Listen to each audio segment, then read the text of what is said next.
Yeah, on the agenda items on the board appointments. On the building design review.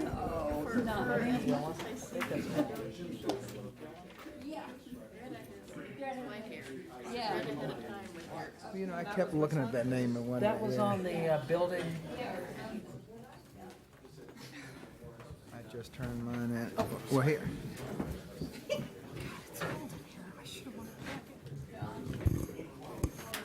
Was there? Yeah, it isn't.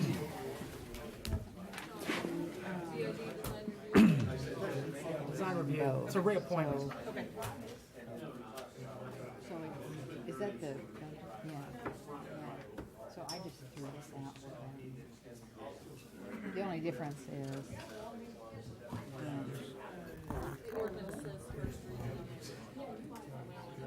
first reading.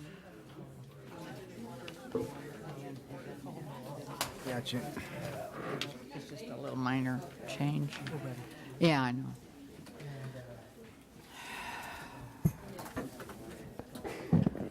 My watch says exactly 4 o'clock, and that's He was 4:05. just giving us 2 thumbs up. 4:05. Oh, he did? Okay. I didn't see him. Okay. 2 enthusiastic thumbs up. Yeah, all right. Sheesh. Okay. Okay, I'm going to call the meeting to order. It's 4 o'clock. We have roll call, please. Mayor Crawford, Here. Commissioner Blanchard, Here. Commissioner Davis, Here. Commissioner Hodges, here. Commissioner Ryan. Okay, let's stand and have the Pledge of Allegiance and a moment of silence, please. I pledge allegiance to the flag of the United States of America and to the republic for which it stands, one nation, under God, indivisible, with liberty and justice for all.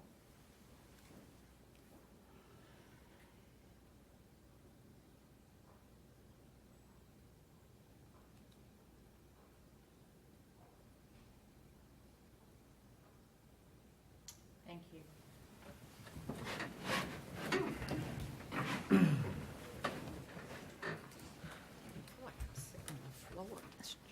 You must have got my old chair. Yeah.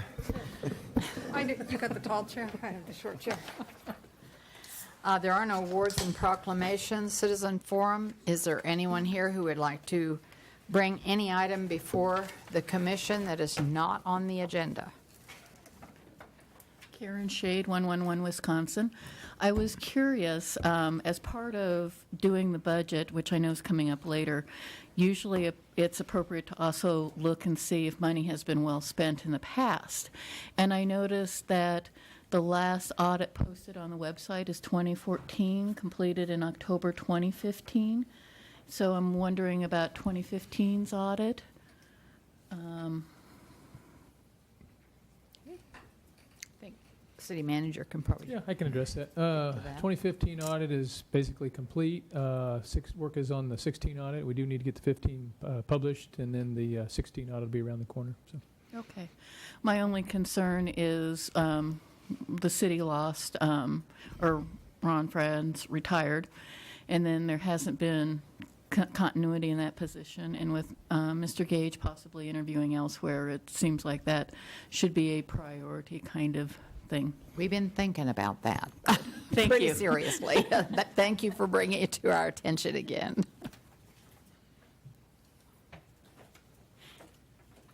Okay, we have no public hearings or items scheduled for a certain time. I'll open public hearing on proposed 2018 budget. Cindy?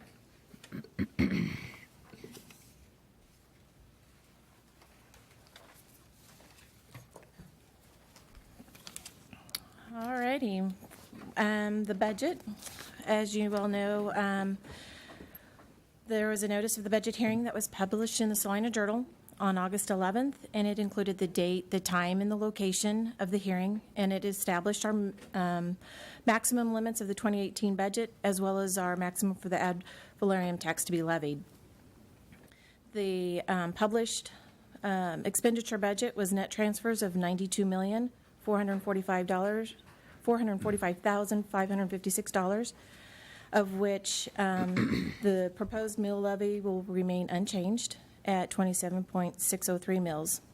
It will be allocated with the general fund at $8,691,050, and the bond and interest fund will be $2,473,993, for a total of $11,165,043. Total property values grew 1.25%, with the real property values growing slightly at 0.41%, and the new development was just under 1%. The delinquency rates slightly increased. Last year they were 0.82, and this year they're at 1.01%. One of the main objectives is to restore our fund balances. We want to increase our fund balances, and that's one of our priorities for 2018.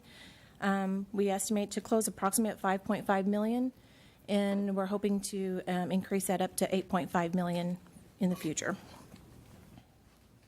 The pay plan is also on your consideration, and the salary staffing remains stable with 476 authorized full-time positions, and our projections assume a stable turnover and vacancy levels.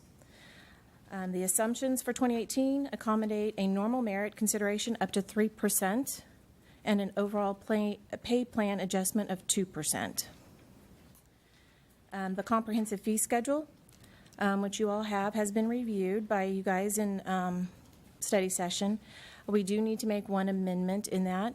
The Arts and Humanities Smoky Hill River Festival fees for the advanced admission will remain unchanged from last year at $10. It was posted as $11, and the gate admission will remain at $15 instead of what was listed at $16. Key changes: sanitation fees are proposed to increase 1.3%, so from $15.30 per month to $15.50 per month. Solid waste fees will increase 2.9%, from $33.50 per ton to $34.50 per ton. You also noticed in the fee schedule that there were some new fees for fire department. Those were for plan review, inspection, and testing of cooking hoods, fire sprinklers, paint spray booths, specialized fire systems, and fire alarms. These are one-time fees associated with new construction, additions, or alteration projects. Adjustments to golf course and water and wastewater rates are going to be deferred until later in the year after we've had more months of fees, so we can assess them at a better time. The recommended action for commission is to pass the ordinance number 17-10897, adopting and appropriating the 2018 annual budget. Normally, ordinances require a first and second reading, but because this is a budget appropriation ordinance, it only requires this one approval. And then the second action is to pass Resolution 17-7471, adopting the position, classification, and salary schedule for the city employees for 2018. And number 3 is to pass Resolution number 17-7473, adopting the 2018 comprehensive fee schedule for the city of Salina, Kansas, as amended. Any questions? Questions? One, and I think I know the answer, but on the blue sheet we have here, the general fund balance for the end of 2017 is anticipated to be 5.5, not the 3.7? Is that just off a year? 3.7 was is going to be the 17. The 5.5 will be the 18. So for this year, it is actually, so it's just 3.7 this year? Right, with next year being up to 5.5. Yes. Yeah, that's probably a conservative estimate. We may be able to finish this slightly higher than that, Right. but that's what we're estimating right now. Okay. Right. You know what? Actually, we need to check that. Okay. I think that's in. Now that I'm thinking about it, For some reason, I I've been thought away the from it for a 5.5 couple was weeks. for this year. We had, I We made think some the number will be higher this year, and the reason is I'd forgotten, is that we have the 1.2 million that came over for the naming of the Bicentennial Center to the yes. Tony's Pizza Event Center. We also have a $500,000 from sales tax, property tax stabilization to increase the fund balance. That's 1.7. So I believe that it's correct. The actual amount would be over $5 million at the end of this year. And then at next year, obviously, we won't have the renaming again, but we would expect, again, and it's budgeted, to bring $500,000 into from the sales tax back into the general fund for the stabilization, and then whatever the general fund might have remaining on its own as well. But at least we're looking at least $500,000 more in 18. So I believe actually that is correct, that the we will end 17 with the just a little, somewhat over $5 million, yeah. and then we'll continue to build that with at least $500,000 per year in the next few years. That's why it'll be a multi-year process to get to the 8.5, but I think we have a plan that will allow us to do that. So yes, thank you for that. Any other questions from the commission? One other note, Mayor and Commissioners, that we'll just bring it into the next meeting. I would like you to have an action, a resolution, or some action to go ahead and set the fund balance targets, to change those for the general fund and the other funds we talked about, a couple of the other funds. We don't have that in this. It's not a big deal. It can happen anytime. So I'll just bring that back to you at your next meeting. It's pretty minor. Okay. Okay, any public comment? Ms. Judy, public comment? Judy Larson, South 10th. Just as a PS, it would be helpful to us who don't work for the city to know the name and title of the person that's making the presentation. Because, I'm sorry, but I do not know your name. I have no clue where you work. And it would just be helpful to us going forward if we had Okay. that information. Our deputy finance director is Cindy Beneke, and she's been with the city for a number of years. Okay. I did not know One of those any of that. hidden people. I did not know any of that, and I apologize. But She forgot probably to give you that. All right. all right. Thank Anything you. else, Judy? Nope, that's it. Okay, anyone else from public? Karen Shade, I placed some information about fireworks before you because the firework licensing fee and fireworks stand licensing fee and the fines for people who maybe don't comply with your fireworks statute seem to be enmeshed in your fee schedule. So I spoke to you before. My frustration is taking from the facts page on the city website. How do I make a fireworks complaint? There's another question, what will happen after a complaint is made? The answer is police officers enforcing the fireworks ordinance will respond to the complaint. That doesn't promise much. My question, and I've raised this before, how many officers are assigned to fireworks enforcement prior to July 3rd? How many are assigned from July 3rd, July 4th, and early July 5th? Realizing that some of the fireworks are going off from midnight till 2 in the morning, commonly on July 5th. If I recall from our conversation back in July, 13 tickets were issued in 2017. So, and there were perhaps 100, 120 complaints, if I recall correctly. And I don't know about others, but I wonder if the public considers this to be sufficient enforcement. Maybe this becomes a campaign issue for county or city commission elections coming up this fall. So the second page I provided for you has a bad typo in it, I think, Consumber Fireworks Facilities. The county has in the past charged $1,000, while the city appears to be charging $525, and I don't quite know. So that might take might be a bit out of step. Some people wonder if there shouldn't be an increase, and because I'd like to see increased enforcement, how do you fund it? You raise the fees to the fireworks stands, and that becomes part of a pool to fund increase, because the officers definitely deserve triple pay over time for working that holiday. It's difficult, but having additional officers available available at that pay level might prompt some additional enforcement. The other thing, as I flip to the last page, miscellaneous provisions, there's disturbing the peace has only a $50 fine. When you're shooting off fireworks at 2 in the morning on July 5th and you're keeping 200 people awake or disturbing sleep, that seems very small. To me, it seems like that's an aggravated situation and might require additional fines. And then because I was over-focused on typos, I had difficulty pulling up the Salina code and printing that off. But there is a 1457.8 is labeled use of approved consumer fireworks. One issue we might want to look at is unapproved consumer fireworks. I think the police office maybe confiscates those. Maybe there should be a fine there. And I also tend to think of this as misuse of approved consumer fireworks. And it's just, you've heard this before from me. I feel like maybe as I was looking at what the bail bonds fee for public inebriation, $500, some of these other things are just have much higher fines or fees associated with them, and I'm not quite sure of the mechanics, but it seems like if we were to really be serious about safe and sane 4th of July, that this is the time to make some adjustments. Another comment in regard to the budget.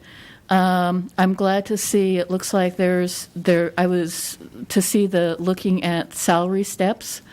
I did notice that custodians make less than perhaps what we'd consider a living wage, and we would look to the city to set the tone there. One of the things, as I was going through the fee schedule, I found several typos, and I thought, the person who maintains the buildings and forms such a source of public impressions about the city should be well recognized, just like some of the other things. So I would again advocate for, it didn't surprise me, but there's many layers in an organization, many levels, and there's been a tendency, there's been discussion about collapsing that, and that certainly isn't true in the city. And there's a really diverse group of people. When you look at firefighters versus police officers versus all of that, I kind of understand it. But as a representative of the Salina Area Workers Coalition, we do look at what the least are paid. They do a tough job. I know the sanitation workers really work hard. You've given them a recent increase, but they really work hard. They do. So, They do. I would like to see those services valued appropriately. Thank you. Thank you, Karen. Appreciate your remarks. Commissioners, a couple of quick notes on the fireworks fees. Looking at this, the typo was would be consumer. It's one letter. We'll take care of that. But she was pointing out to the $500. It's $525. The temporary use permit application fee. But that's the application fee. The permit fee is a base fee of $2,100 for a facility of 1,500 square feet or less, plus $2.55 per square feet over 1,500 square feet. And I will tell you that those in town, I think you remember some of you hearing this before, that is considered to be quite high, and I believe is still significantly higher than Saline County's. I don't know, they may have changed theirs, but when you look at the total permit fee based on the size, that goes up quite a bit, and that was intentional at the time.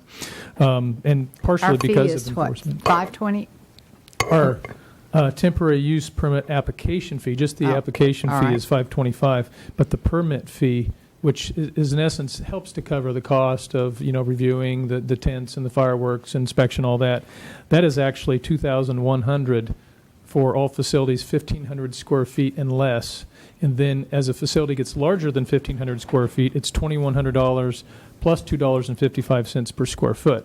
So you can see the minimum fee in there is going to be, just the actual permit fee at the minimum is $2,100, and it's a larger facility. And we see facilities quite a bit larger than 1,500 square feet now, so that permit fee gets up there to be pretty large, actually. So, and that was somewhat intentional of saying if we're going to allow it many, many years ago, let's be pretty liberal with that fee, and it does help offset the cost of our monitoring in the community.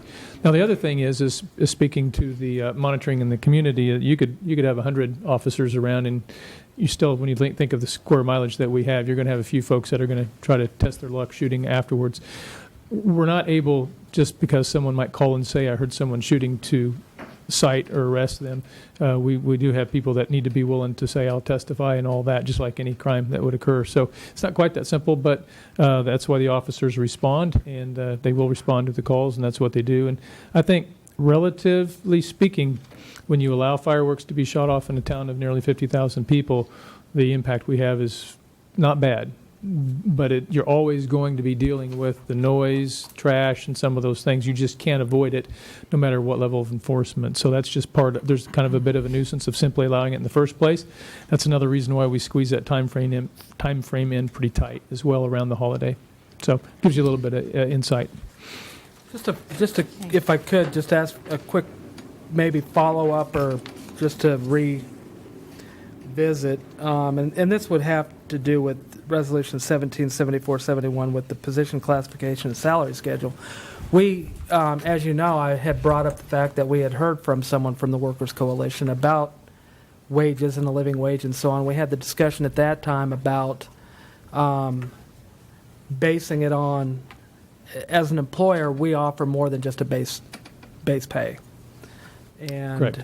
As a compensation package, I think I can't remember if you got back with this or if you said it at the meeting at that time, but that we have looked at that in the past, and that, without knowing the exact numbers, the compensation of someone, and I think it was brought up that maybe a custodian or somebody that might be at the lower end of that we might expect to be at the lower end of the scale, is not simply based on the hourly wage. Would that still be? I mean, were you able to look at that, and was that assumption accurate, or? Yeah, somewhat. What we have is we have a range, and we have a lower end of the range. And I believe when I looked at that, I found that we had, I believe, one position actually, two. We had the museum assistant, which is a part-time, and custodian, which is full-time. Two positions that, if someone was hired at the actual base rate, at the lowest rate in the range, would be slightly under that number that was given to you. Now, I haven't verified whether the number given to you is a living wage or not. It was $10 and something. It was actually pretty low. What we verified, though, is we do not have any employee making less than that. And what happens is that, as you were referring to, we have a range, and each year we look at moving the pay plan as we recommend 2% for 18. And we also, within that range, the employees have the opportunity at the time of their evaluation, and depending on how good their evaluation is, to have a merit increase up to 3%. Typically, unless our funding is such that we trim that down, but right now it's up to 3%. So that's why you'll see employees who possibly started at the base of a range, and we don't always start at the base either. It just depends on our ability to hire, but we'll be further into the range. It'll be based on those merit increases. So we actually don't have any employees that were making less than that wage that was provided to you as a living wage. I was going to say, I think in an email I think you said that the lowest paid worker for the city was, I think, at $11 and some change. That sounds about right. I don't have it in front of me, but that sounds about right. Yeah. Yeah. But it was a good question. We went back and took a look. Okay, appreciate that. Okay. Yes, certainly. Thank you for your comments. And when I read the fireworks thing, it didn't jive quite with what I had remembered elsewhere. So every word matters. And thank you for interpreting what looked like a mass of words. But I do think part of that fireworks fee should go toward enforcement. And I do, the sanitation workers, they do hire. Those positions come open with some regularity. Thank you, Karen. Can I just ask, just for clarification, when we're referring to the living wage, is that just the base pay, or is that also including benefits? Well, what we were basing our response from was the wage that was provided to you, which I believe was in the form of a base pay, because when we look at total compensation, we're looking at the employers. Well, back up a little bit. We're looking at all forms of compensation. And for let's say someone that's on the lower end of some of our ranges, that would primarily be the salary number. However, we also provide a health insurance benefit, and we look at the employee's contribution. So if you're a full-time employee at the City of Salina, you can elect not to take our health insurance benefit, but employee or family, you can be covered with our health insurance benefit. There is a small portion that comes out of the employee's check for their portion of the premium, but by far a significant majority of that comes from the city. That's part of our total compensation. There's a life insurance benefit directly from the city, as well as the retirement system. That's part of total compensation.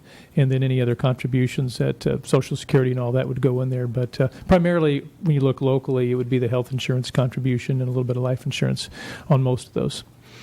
Okay, thank you.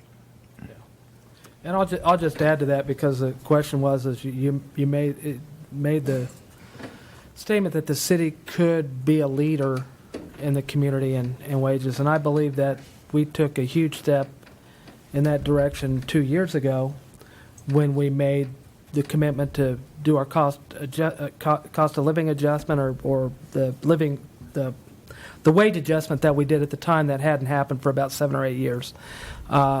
We did that not only, but I mean the commitment to moving us toward an EDO that is kind of focused more on better wages in the community is another way in which we help to make those opportunities available for increasing wages for everyone across in the city. So Yeah, I and think we've led pretty effectively in that area, and I think it's something that we as a group was very important to us. We know it was important to staff, and we were able to get that done. So. Yeah, you've always been very supportive, and what we try to look for is we look for the market wage for comparable jobs. Some of our jobs, you have to go a little further out. You can't find the market wages locally.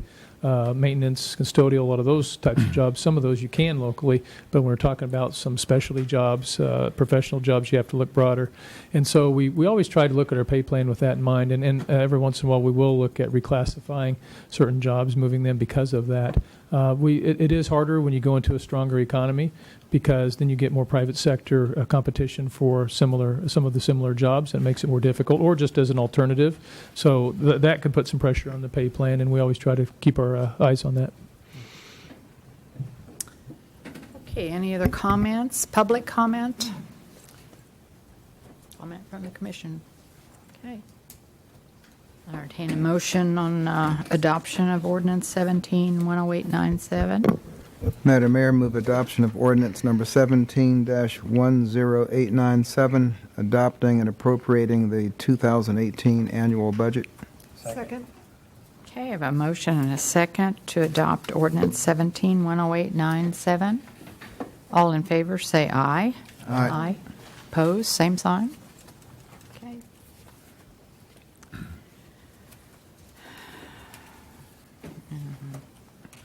Need to entertain a motion on resolution 177471. Madam Mayor, I move that we accept resolution number 17-7471, adopting the position classification and salary schedule for city employees for 2018. Second. I have a motion and a second to approve resolution 177471, adopting position classification and salary schedule for city employees. Any discussion? All those in favor, say aye. Aye. Opposed, same sign. Okay. And I'll entertain a motion on 177473, comprehensive fee schedule. Okay, Madam Mayor, I move that we pass resolution number 17-7473, adopting the 2018 comprehensive fee schedule for the city of Salina, Kansas, as amended. Second. Okay, I have a motion and a second to pass resolution number 177473, adopting the 2018 comprehensive fee schedule. All those in favor say aye. Aye. Opposed, same sign. Okay. We'll move to the consent agenda. Item 6.1, approve the minutes of August 14th, 2017, and item 6.2, approve resolution number 17-7472, appointing members to various boards and committees. Okay. Anyone have any commissioner have anything we want to pull off the consent agenda? I just made a request, if anybody else was concerned, just an amendment on one of the board appointments, and the clerk already has that, so I think we're good to Okay. go. So I would move that we approve the consent agenda. Second. Okay, have a motion and a second to approve the consent agenda. All those in favor say aye. Aye. Opposed, same sign. Okay, go on to administration. Item 7.1, first reading ordinance number 17-10896, approving the issuance of general obligation bonds by the Salina Airport Authority for the purpose of financing the cost of certain capital improvements located at the Salina Regional Airport and Airport Industrial Center, and approving a contract between the city and the Board of Directors of the Salina Airport Authority. Mr. Bangston. Thank you, Mayor and Commissioners. This item has to do with the Beechcraft Road Improvement Project.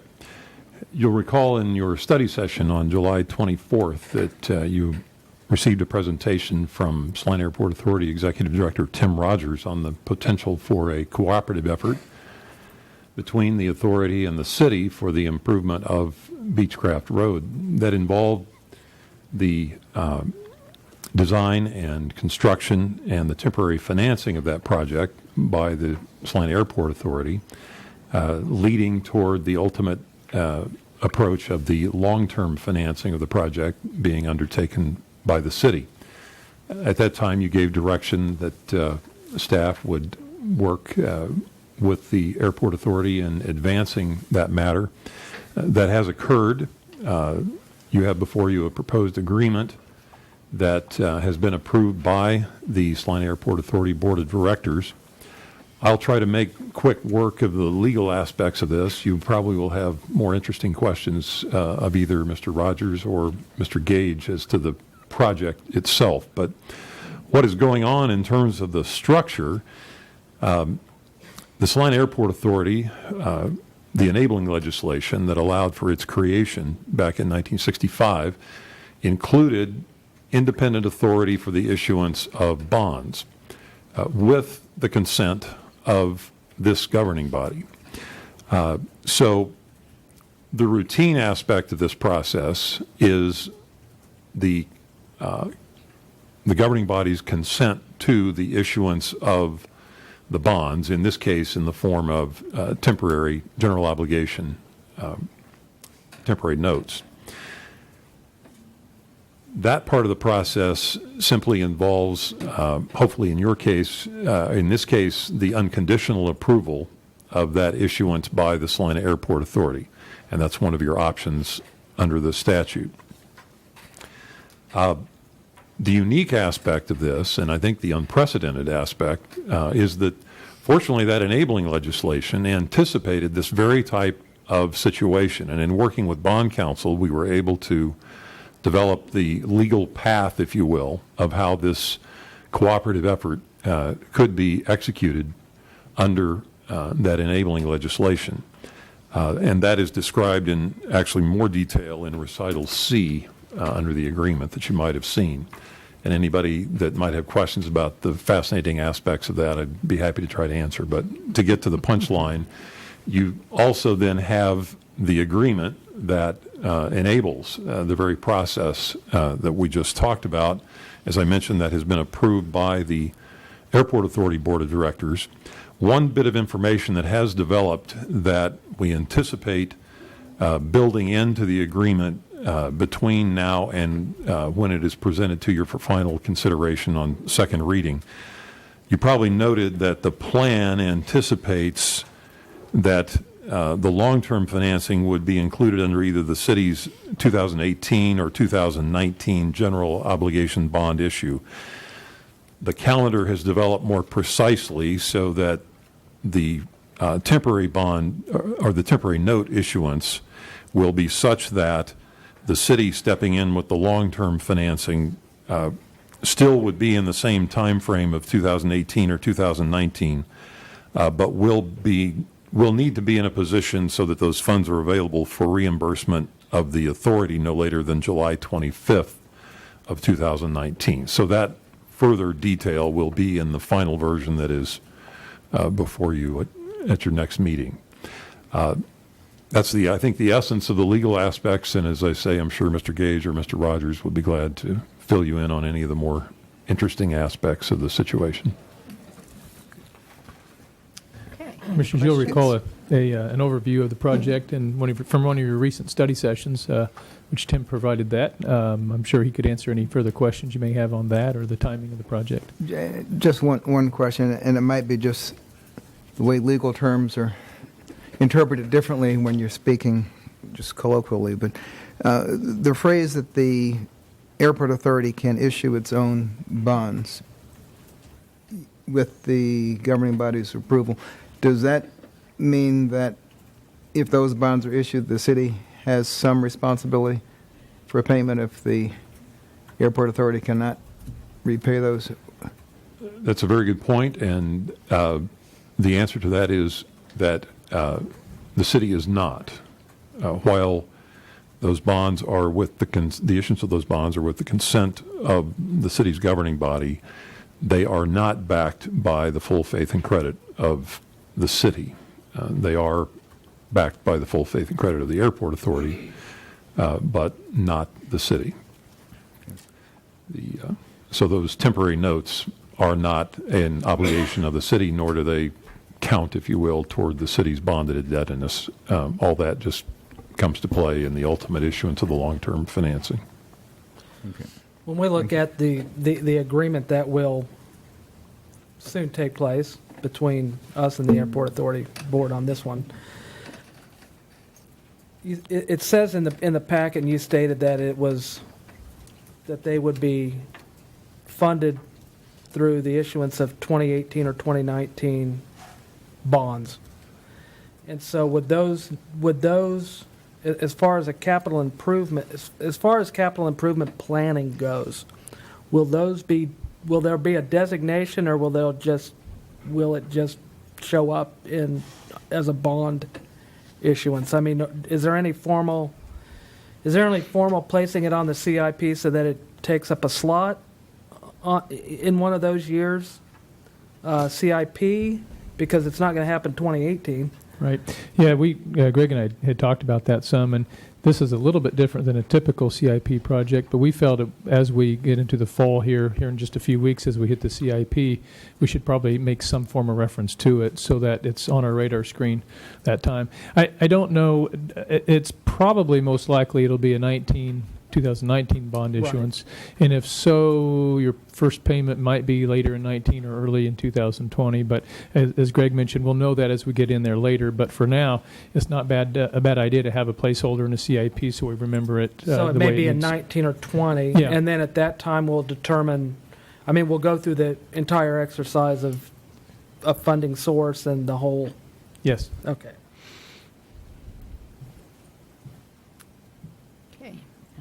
Other questions? Yeah, I guess I'm still stuck on something, and it may just be a brick out of place in here. In the contract in recital C, there's a reference to the city may issue general obligation bonds, where is it? Somewhere that the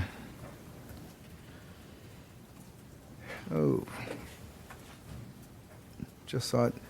The airport authority would reimburse at the end of paragraph B, to be financed by the airport authority's issuance of general obligation temporary notes for future reimbursement by the city's issuance of general obligation bonds. So these bonds are being issued by the city or by the airport authority? The intent here is that the airport authority would handle the temporary notes, which ensure the gap funding during the time the project is actually underway. But the city would actually issue the long-term bonds, the long-term financing piece at the end of the project. Without any obligation. I guess that's where I was originally asking. So if the city issues that general obligation bond, then isn't the city obligated to pay it? Yes. Oh, yes. At that stage, and I'm sorry, maybe I didn't make that distinction, the temporary notes issued by the airport authority are the airport authority's obligation and not the city's in terms of obligation to the bondholders. The city, in terms of this agreement, is committing to issuing the long-term financing, which would be in the form of the city's general obligation bonds, which are then subject to the full faith and credit of the city. The link here, as is referenced there in subparagraph C, is that we are dealing with a city street. That's what is the basis and the necessity, actually, for the city addressing the long-term financing cost of the work. With the role of the airport authority relative to the project and the work that has been done in relation to the project, the temporary design that led to the preliminary budgeting that you saw and so forth. The linkage is in that enabling legislation that fortunately speaks of the ability of the airport authority, by agreement with the city, as it says, for the furnishing of facilities owned and maintained by the city. So that was the linkage in the enabling legislation that allows the airport authority to do this, the work, so to speak, in development and construction of the project and the temporary financing of the project, to essentially take the project to the point where the long-term financing can be issued. And it is parallel, I think, to a city project, in that, as you're familiar, the work is generally done through temporary financing until you get to a point where the timing is right for the issuance of the long-term financing. And it's virtually a mirror of that process, but with the airport authority in the first role, in that primary initial role during completion of the project. So the airport authority is really issuing just temporary notes, not its own general obligation bonds. then? Correct. The bond statutes and reference to general obligation bonds is generally the overall reference to both long-term bonds and short-term temporary notes. So those references are, for purposes of the bonding statutes and processes, basically the same. And my overall reason for asking, this is actually, will show up as a city debt. Eventually, long-term, once as we issue opposed the long-term debt, to a long-term it will debt be for the airport officially authority. it will be a city Right. general obligation debt issuance. That's So correct. that does have to be. So it will count factored in. against, once it's at the general obligation bond phase, then it does count against our overall cap, correct? Yes. That Okay. is correct. Yeah. Yes. Can I just ask for a brief synopsis, and maybe offer this and see if I'm helping at all, or hopefully not Okay. muddying the water? Because if I see it, basically what this project is, and maybe to make that link of why are we even doing this, is what I'm saying is that airport authority, board, and the property out there, the properties that are affected by this, have a need. They've addressed that, pretty much undertaken that process, whereas we would normally put this in our CIP process, go through our normal steps. They're already there, and to help facilitate getting this project moving, since they're enabled to do the temporary note financing, they've done that, and they just want to make sure they're reimbursed. Otherwise, they wouldn't undertake the fixing of that city street, because that would be, in essence, our responsibility. Yeah, Commissioners, you're right. There's a few pieces to that. You're correct in that that is a public street, so that is something that it could go either way, but certainly fits into our side of it. It's part of an economic development project long-term, and so some other obligations deal with facility improvements. And so when we look at allocation of resources, the airport authority's resources will need to be utilized to go into the facility aspect. So it's sort of a partnering when you really think about that, of them dealing with the facility side, us being able to take care of the street, and then we'll have the full corridor ready for the economic development opportunity. I think the other thing, too, is just again, that affects cash flow, and theirs being towards the facilities, ours dealing with the street as well. So it made sense to really split it up, but they're in a good position with their capability, experience of dealing with these types of projects to move the process ahead for us at this point in time. we could certainly do that, but to their credit, they realize we're pretty tied up with some major projects right now as well. So it kind of helps. It's nice for them to be able to move that along, and then we'll come in at the end and issue the general obligation bonds for it when it's finished. And as Tim has mentioned before, when we look at the, from preliminary, but when we look at the final design and so forth, our folks are involved and we expect it to go perfectly smoothly. If there's by chance something we would see that we aren't sure looks right, then that's why we have the group and Jim, our public works director, working with Tim and his folks as design engineers, and we work those things out as you would with any design. So we're working together throughout the whole process.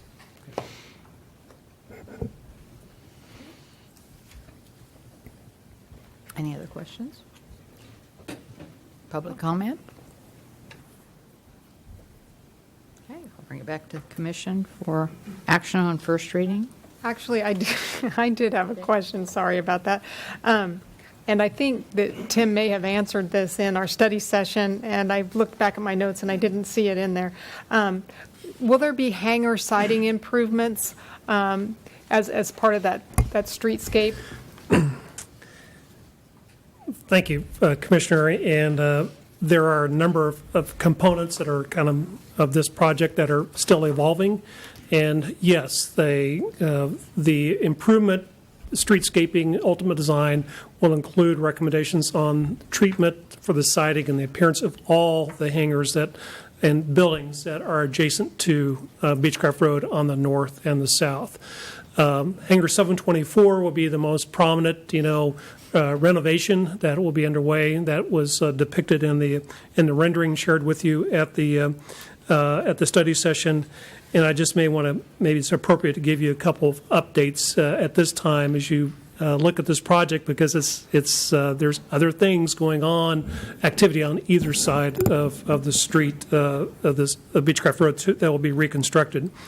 Number one, the business plan, the K-State Polytechnic Aviation Initiative, the business plan feasibility study, that process is being close to the selection of the consulting firm that will complete the business plan. That plan will be completed by November of this year. There'll be some final recommendations that'll come out of that plan. They'll be reviewed by K-State Polytechnic, the city, the county, chamber, EDO, and the airport authority. In January of 2018, you'll be receiving a full report back as far as the findings from that project. By that time, the Beechcraft Road project will have been bid, and we will be able to start. Letter of intent for the lease of Hangar 724 to K-State. That letter of intent will be finished by the end of this week, and then we'll be closer to being able to finalize that agreement. That letter of intent addresses those improvements on the other side of the other buildings, but then that final lease agreement with K-State for the hangar will be more specific as far as other improvements to those hangars. But already the process involved is that there's already good ideas coming as far as how to upgrade the look of the existing hangars, and so that is in the process. Again, a lot of different components that are part of this street project, and Fawcett Plaza is under construction. Spoke to the artist today, and he has just started in his shop. Bruce Bitter with B&B Metal Arts out of Hoisington, Kansas, is getting ready to start on the sculpture itself, and that is exciting to hear that, and proceeding ahead. And then we're finalizing lease negotiations for Hangar 713 with AAL Organics on the south side of the road. So all these things are moving ahead at parallel and converging on one another, but in process. Great, thank you. And then I have one more question. I don't know if it's a question for Tim or for Jason. The roadway improvements, all the landscaping, it looks absolutely beautiful. Whose responsibility will that ultimately be? Is that Airport Authority, or are we adding more to the parks load on that? I'll take a shot at that first and see if I get corrected by the city manager. But these are all improvements within the city right away. Okay. And so the intent is to turn the project back over to the city for maintaining the roadway and the landscaping, streetscaping. So that is where the design engineer, H.W. Lochner, will have to work closely with the Public Works in coming up with that plan, that these are the type of species and the types of plants, the type of landscape that fits well into the city's plan for maintaining that. And the Airport Authority, we're open to any partnership with the city staff ongoing to help maintain that landscaping also. And so we can also visit that, and I assure you that we'll make sure that everything gets, looks good in year 2 and 3, as good as it did the first day it was planted. Thank you. Thank you. Any other questions? Okay, I'll bring it back to the commission for first reading.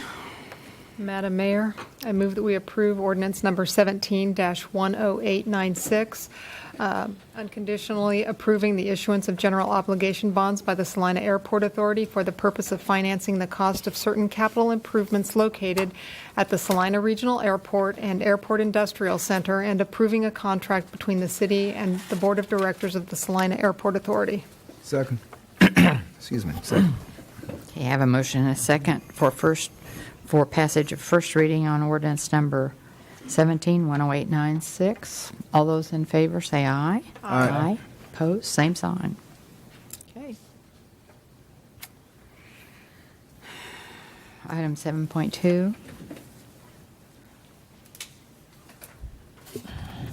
Item 7.2, first reading ordinance number 17-10895, designating certain streets as main traffic ways pursuant to KSA 12-685. Mr. Stack.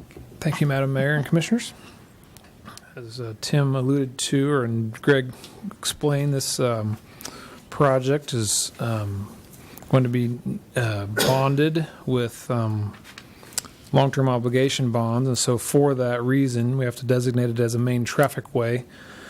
Along with many of our other roads in Salina, we have quite a few roads that we do work on, and so those roads get designated under the Kansas statutes 12-685 et al. Basically is what our bond counsel says. There's quite a few others in there, but Beechcraft Road then would be designated as a main traffic way from Centennial to the west, which is basically the entrance to the business aviation, general and business aviation area of the airport, as well as the south border of Kansas State Polytechnic campus.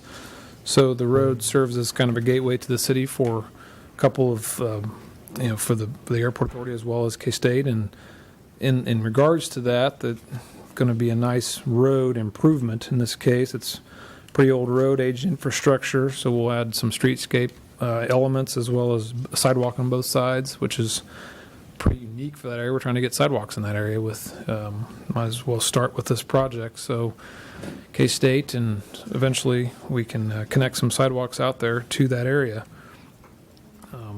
Lochner is the, as they talked about, the design consultant for this. They've done quite a few projects for us recently, most recently Centennial Road out there, so they're very capable. We're excited to be able to work with them on this, and if this is approved, we're starting tomorrow. So we have a meeting already scheduled to get this moving. So designating it as a main traffic way per this ordinance 17-10895 is the first step for us to get that moving. So if you have any questions. Questions? Okay. Thank you. Questions?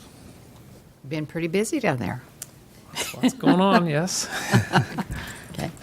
Thank you.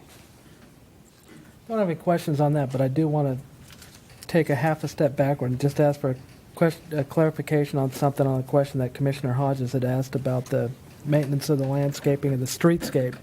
Other than trees on that, I didn't really see a whole lot of landscaping that was done. I just wanted to make sure that we were talking about the maintenance of from not including because a lot of the landscaping looks like it's on the plaza where the sculpture and all that is. I mean, we're not responsible for maintaining all the stuff around the sculpture and the landscaping that. It's just Our the street. obligation would And be the wouldn't- right-of-way area. Right, and wouldn't the adjacent property owners primarily be responsible for some of the upkeep in the city right-of-way adjacent to their properties, much like homeowners are? Yeah, it typically, and a lot of times it depends on the type of sidewalk. If we have a wide hike bike sidewalk, we consider that a linear park, but we have an ordinance that addresses basically how close to the roadway you need to mow, and mowing in that right-of-way area, and there's some exceptions to that. So we'd expect that to be in place. So we'll see on this when we finalize the design, really what we'll have there. Okay.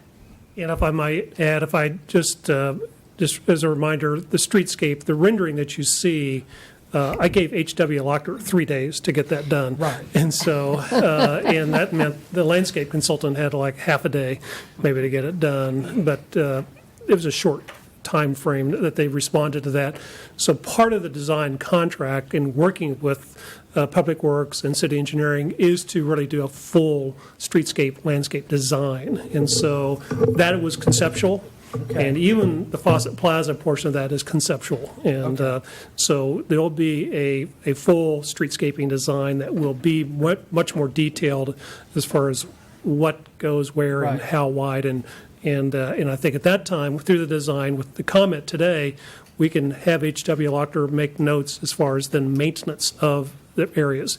I think we can work together, and that way we can inform adjacent landowners, and we know K-State, you may be responsible for this, Salina Area Technical College, you may be responsible for this portion, or it's going to be a city responsibility. I think we can define that through the design now. Okay.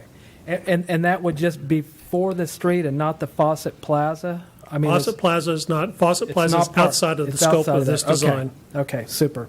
Okay. Yeah, I just didn't want to get that too far away to have the clarification, but I appreciate that staff will get input on that, because I'm sure that everybody would like to have it look good, but have maintenance be carefully considered, and since it's so far out of what we normally are taking care of out that way. So we want it to look nice. Anyway, but yeah, and I don't have it. I'm good with Dan. I'm good with the issue at hand. Okay.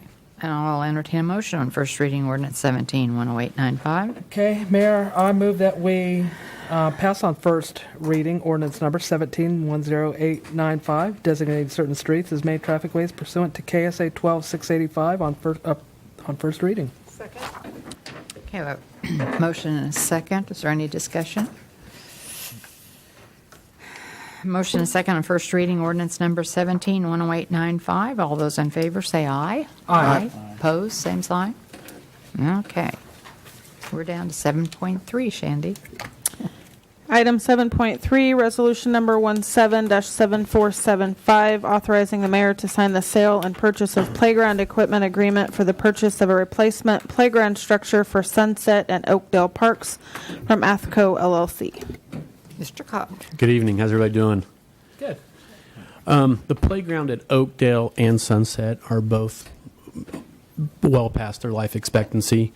Oakdale was installed in 1990. It's 27 years old. Sunset is 26 years old.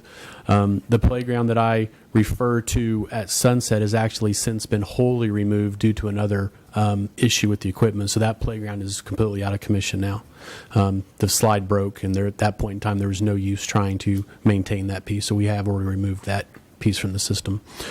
Playground improvements to Oakdale and Sunset were budgeted in the Special Parks Fund CIP for 2017 at $159,000. The price for both playground units is $145,721. We estimate another $8,000 in playground safety surfacing, which brings us $5,279 under budget. Okay. Any questions? I'll tell you, I only have one question. As I was reading through here and looking at it, the thing you mentioned very last, the safety surfacing, is it typical that that the wood bark engineered Pre-engineered, yeah, pre-engineered wood fiber. yeah, is that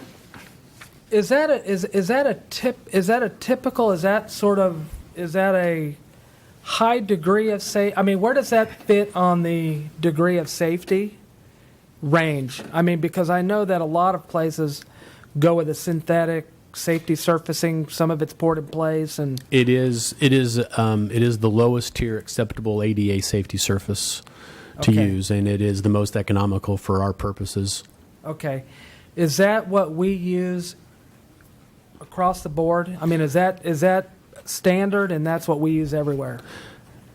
It has not been standard here. We have several playgrounds in the future that as I go to replace those, we will be removing. Some of them are still using sand and gravel, which are no longer approved. Right. We have already replaced the surfacing in Pacific Park and Woodland Park were replaced with engineered fiber last year.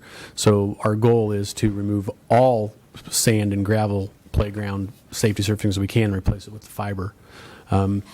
It would be nice to maybe step it up a little bit, but still it's expensive to go that route. Okay.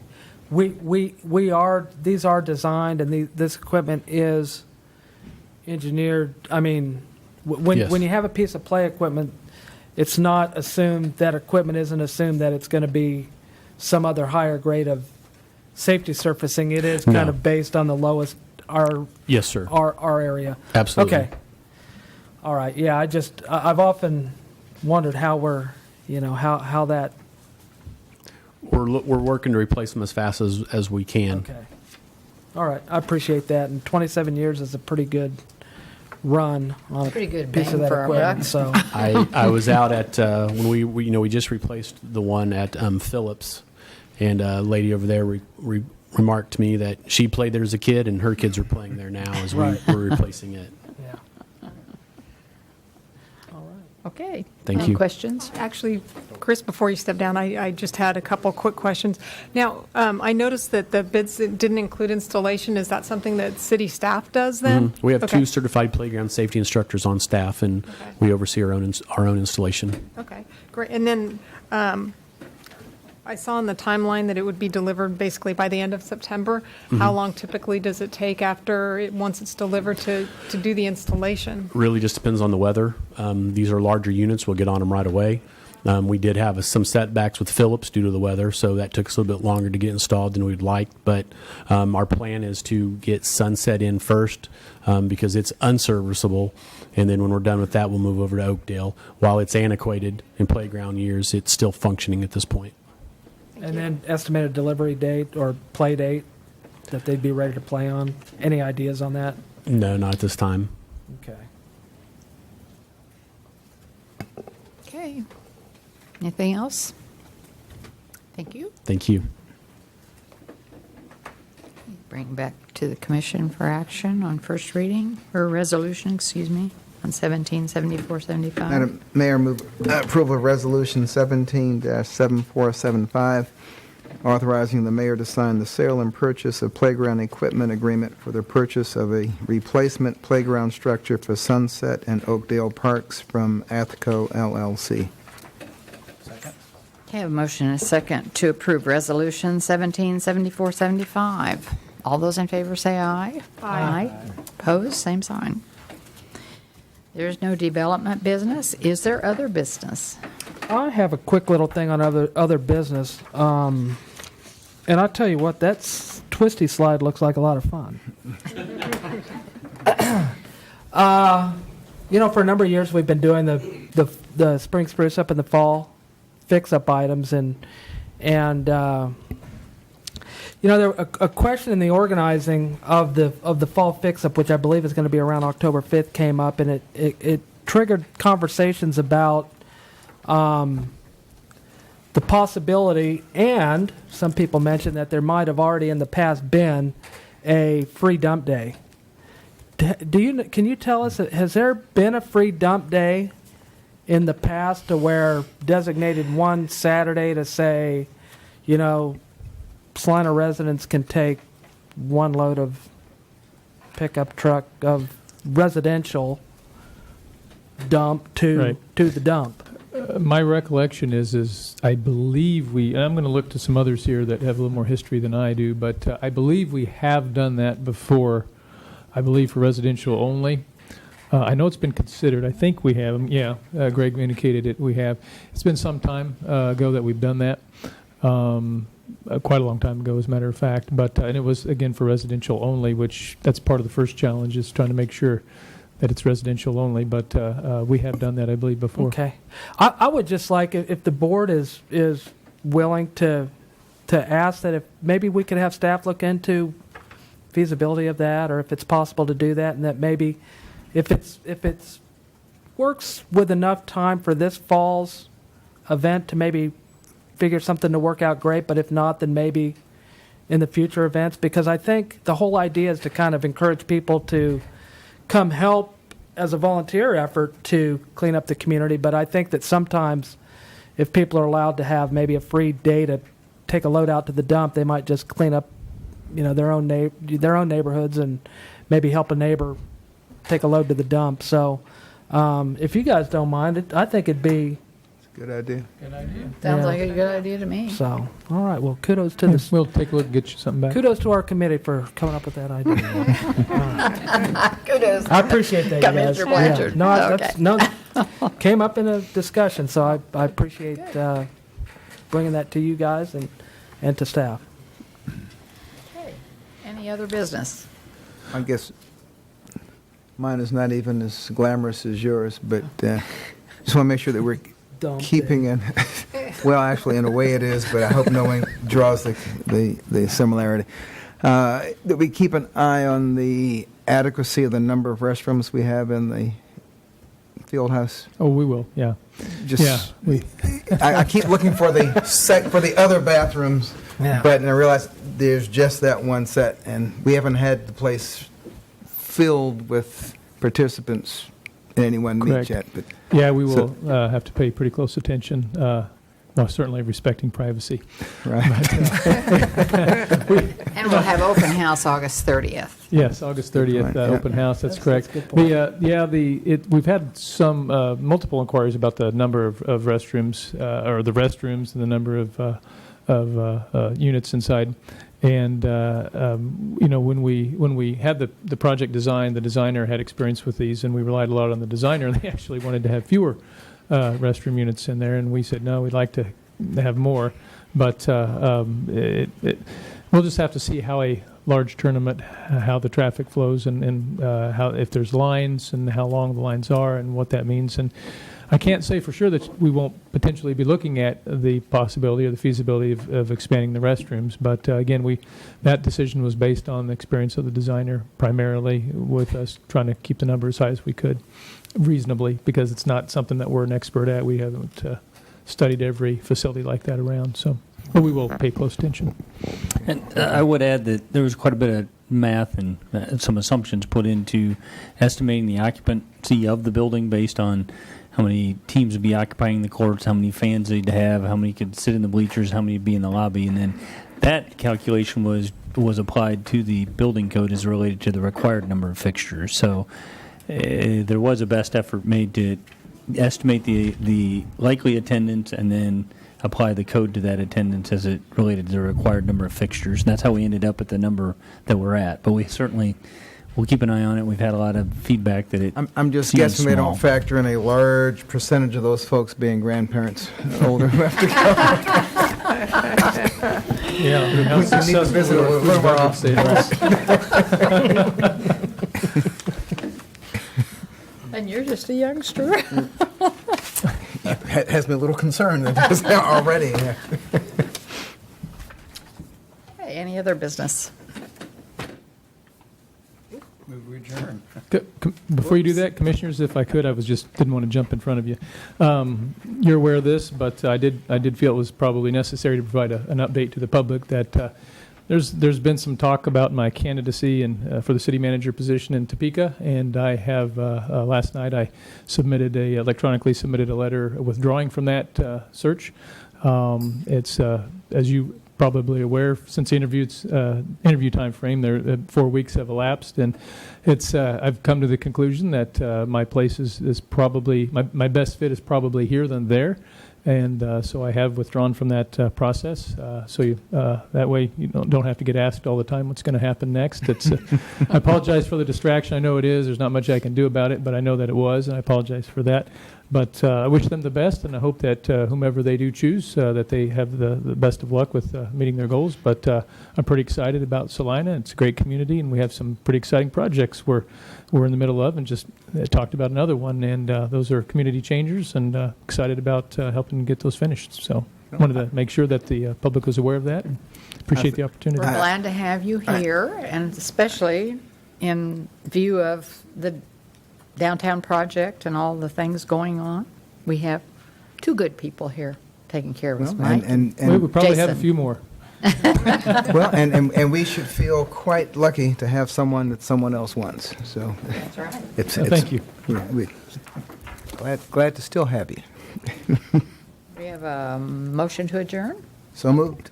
Okay, motion to adjourn. All those in favor say aye. Aye. Opposed, same sign. Okay.